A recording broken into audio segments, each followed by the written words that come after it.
About a year ago at this time, Red Sox fans all over the nation were gearing up for a big playoff run. And back in October, I had many spectacular memories in here celebrating a Red Sox World Series championship. So, a year later, what the hell happened? This is my kind of requiem for the 2014 Boston Red Sox. Perhaps the worst team I've ever seen, at least among the teams that I root for regularly. And yes, that includes the 2012 Red Sox, because as lousy as the 2012 Red Sox were, they were a byproduct of a just defective team altogether in 2011. That to me still perplexes me, and as much as it confuses me how a bunch of all-star players in 2011 could put on such a putrid performance to end the season, I have the same feelings about how a World Series team returns and puts on such a terrible show that was 2014. And I know I'm going to come off as hateful, I'm going to come off as ungrateful, I'm going to come off as a spoiled fan, and maybe in that regard I am, but I did not expect this team to win a World Series. I'll put that to you right now. I expected this team to be competitive, I expected this team to be watchable, I expected this team to be okay. None of those things happened this year. This team was putrid, they sucked. They sucked from the beginning, and they just kept sucking all the way through until now. And there were just so many stories that just aggravated me, angered me, saddened me, to the point where I can easily say this was the worst team I ever wanted to watch. I did not grow up in the 60s and 70s and see some of the really lousy Red Sox teams, but it's just more than the record.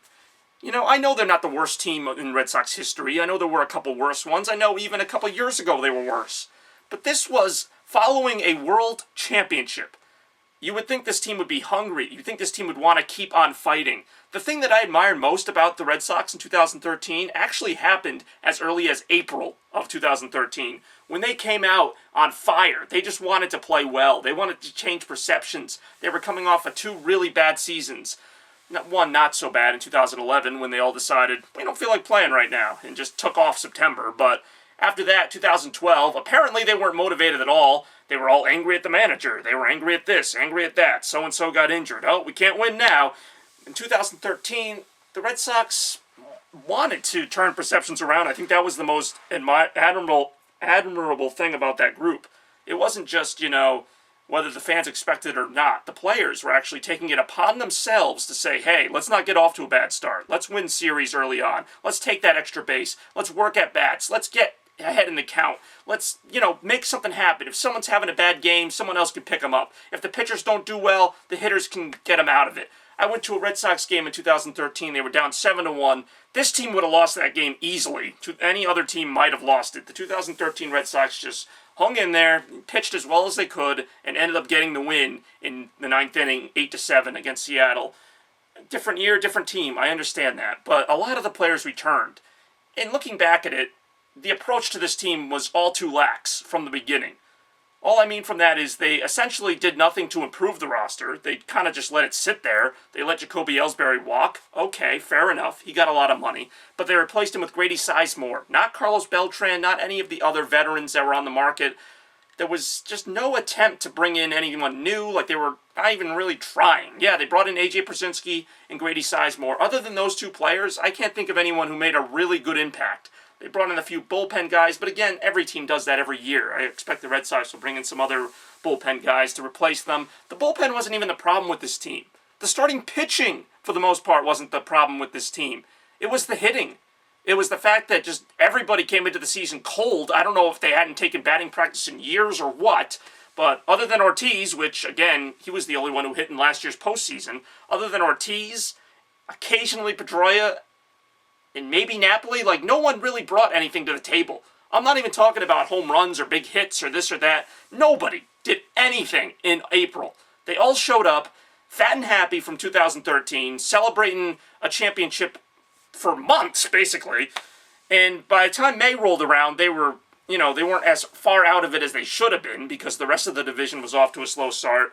But there was just a feeling around the team, and maybe this is just me overreacting to this, but just in general, between them not making moves in the offseason, them having a sluggish start to the season, them not hitting well, there was just a feeling, oh, this will come around, Xander Bogaerts will figure it out, Will Middlebrooks will figure it out, and that's another thing. They had no backup plan for Xander or Middlebrooks. That's something I said in the beginning of the season. I'm not waiting till just now. To think that Xander Bogaerts was just going to step right in, and along with, oh, God, another one, Jackie Bradley Jr., who just cannot hit the frickin' ball. This team just had no fight. That's what gets me the most angry. You know, if you can't hit, then you better be good at something else. If you can't pitch, you better be good at something else. You better have a good attitude. You better bring your A game every day, and I feel like this team just didn't do it. They did it occasionally, when they felt like it. Kind of like 2011. They had the talent, they didn't really feel like it, so, you know, they put together a putrid 71-win season the year after winning the goddamn World Series. But probably the most heartbreaking storyline of all this whole season, as soon as spring training began, was Jon Lester. Why wasn't Jon Lester signed?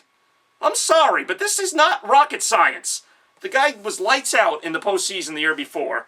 He comes into spring training. First of all, why doesn't he have a contract already? But he comes into spring training saying, you know, I'd love to finish my career in Boston. I'm a lifetime Boston guy. I'll take less money. Let's do it. And the front office pretty much takes this opportunity to say, oh, you'll take less money? Okay, 4 years, $70 million. The hell are you thinking? Even if that report isn't true, even if it wasn't 4 years, 70, even if the numbers were whatever they were, if Lester wanted too much, the front office didn't give enough, why was this so hard to do?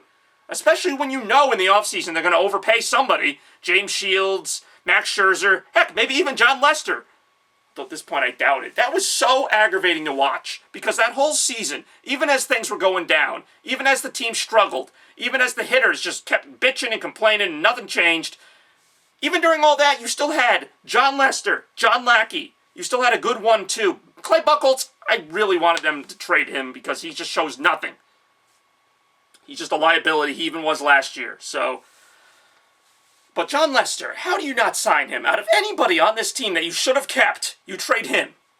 Don't sign him. You don't have enough money? I mean, what the hell? So that first of all just ticked me off. So for the whole second half of the season, I really even struggled watching this team. I didn't even want to. Cespedes made them a little more watchable, but I don't even need hitting anymore. I just like to see them pitch like they did in the first half of the season. Jake Peavy had 1 win the first half of the season. He goes to the Giants, he gets 6 wins. Gee, I wonder why! Because the Giants can hit at least a little better than the shitty-ass Red Sox. So again, I just got really aggravated. Of course, very fittingly, just top off this wonderful season they had, they acquire Alan Craig, the obstruction boy from last year's World Series. They give up one of their better pitchers in John Lackey to get Alan Craig and Joe Kelly.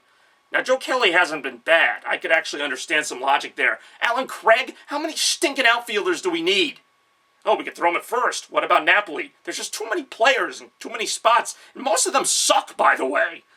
At least the young guys brought some passion, some energy. That's what should have been there to begin with, quite honestly. You shouldn't have needed to call up half your AAA team to get some youth and energy. The energy should have been there. The energy should have been there from day one. The locker room should have been focused, just as they were in 2013, on, hey, let's prove some people wrong. Let's show that last year wasn't a fluke. We're still the Red Sox. We're still the champions. Instead, it's, well, let's just sit around. The hitting will come around, you know, whatever. Lester doesn't have a contract yet, but we'll figure it out. Just aggravating. It's beyond disappointing, you know? Maybe it's just me being overcritical. I just don't feel like this team gave it what they had. At a certain point they did, but I just feel like it was too late. I feel like everything in this season was too late. They waited too long for everything. They waited too long to try and sign Lester. They waited too long on bringing up the right guys when they needed to. And they waited way too long sending down the guys they should have, Bogaerts and Middlebrooks. Yeah, you got to stick with Bogaerts for a little while. But, I mean, he was hitting .230 for most of the summer. Oh, I know, he turned it around the last month. That doesn't mean anything. Just like this team doing well or doing bad the end of this year won't translate to next year. Apparently the team doing well last year didn't translate to this year. So it's not as simple as, oh, they ended the season good, they'll start the next season good. Yeah, you would think so, but this is the frickin' Red Sox we're talking about. When they feel like trying, then maybe they will. But, again, what's there to be... If I was them, why would I try now? Why would I try next season? Oh, you got James Shields in here. Oh, now we're good. I'm just frustrated. And I will go into more detail about this. It really just makes me sick to even still be talking about this team. I was so happy the game ended yesterday, in a loss, most fittingly. Just, this team is awful. This team made me sad that baseball was still played. That was my thought the whole year through, pretty much.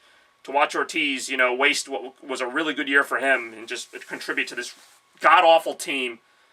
And it was sad. It was sad.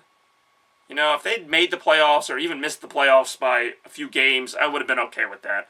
I just wanted a team that was fun to watch, a team that tried, a team that had each other's backs. That's what I thought the Red Sox were last year. That's why I'm disappointed. That's all. And I will have a little extra rant or extra segment a little later on in the month. My top 5 most hated Red Sox players. It's actually going to be pretty cool. Pretty funny, too. I have 5 in mind. I only have a few that I don't hate, so really there's no one off limits. And so for the 2014 Red Sox, there was a lot to hate. May as well get it all out now because we got plenty of time. So, again, who are your most hated Red Sox players? I'd love to know. My list never ends. But seriously, my list will be coming out. Top 5 most hated Red Sox players. Check it out. Thank God the season's over.